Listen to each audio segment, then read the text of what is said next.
Your Excellency, the President, the Right Honourable Speaker of the National Assembly, honourable members, we have come to the conclusion of the business of the day, and it is now time to adjourn. If the Honourable Chebukati is present in the House, we have Honourable Lady Justice Maureen Onyango, Principal. Order. Thank you. Sorry about that. Court of Appeal.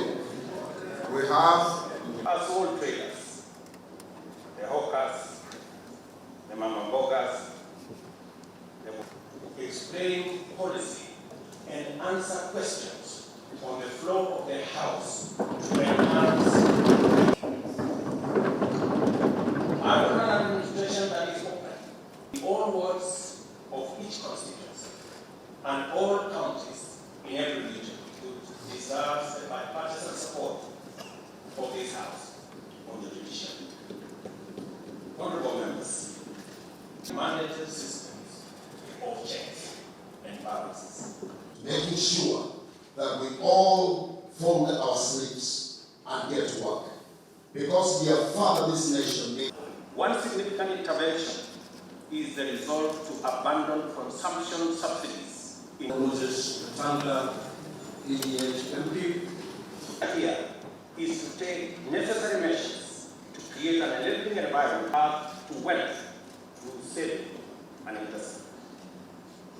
Excellency, it is also custom of Parliament to recognize invited guests seated at the Where we all came to grips with the turbulent energies of political competition that characterize our Kenya requires the President to address the opening of each newly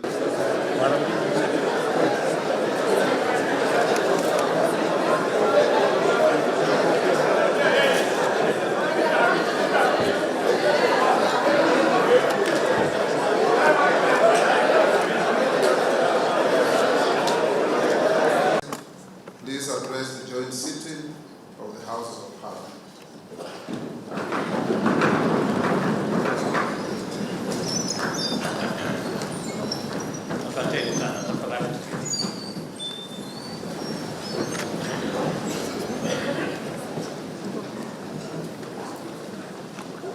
The Honourable Speaker of the National Assembly and Senate, Honourable Members of the National Assembly and Senate,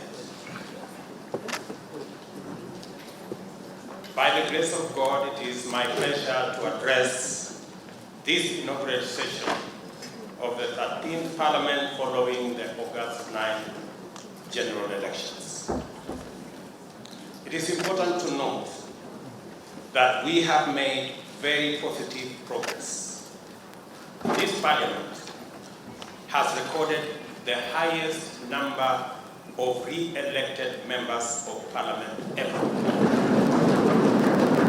In the National Assembly, a record 193 members have been re-elected, 50 more than were re-elected in 2017. While in the Senate, 17 senators have been re-elected. This confirms the increased confidence of the people of Kenya in their leaders and institutions, affirming the maturity of our democracy.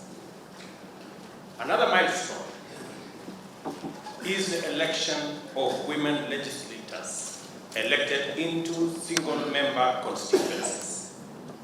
In this year's election, 29 women were elected members of the National Assembly, 6 more than were elected in 2017.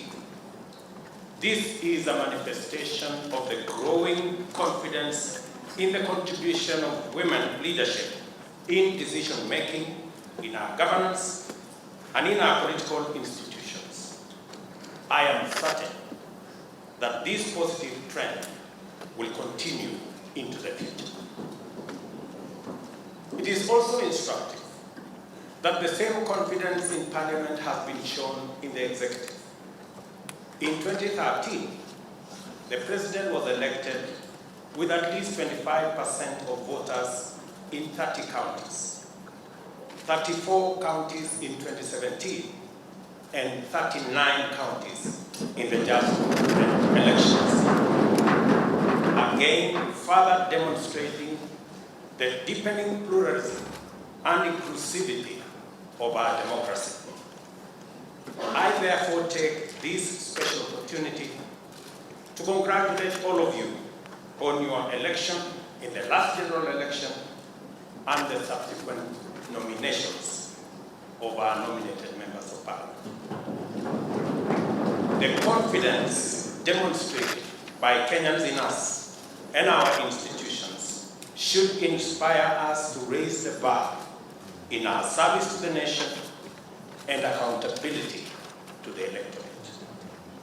It is also my singular honor to congratulate our speakers, the Honorable Moses Wetangula and the Honorable Amason Kingi, for overwhelming confidence of members to preside over the respective houses of Parliament. I also congratulate members who have been elected to parliamentary leadership positions and wish each one of you wisdom, strength, and success in steering our legislative affairs. We gather here on the tranquil side of a competitive election where we all came to grips with the turbulent energies of political competition that characterize our uniquely Kenyan brand of democracy. It is true, this election was an intensely contested election. Nevertheless, that it was peaceful and democratic again confirms the coming of age of our democracy. I submit to you that the fact that the election was so close is an indication that what unites us is always much more greater than what divides us. With the support of Kenyans, we have dislodged ethnicity as the central organizing principle of our politics, thereby retiring for good the ethnic mobilization and personality cults, together with their culture and practices of exclusion, discrimination, patronage, tribalism, and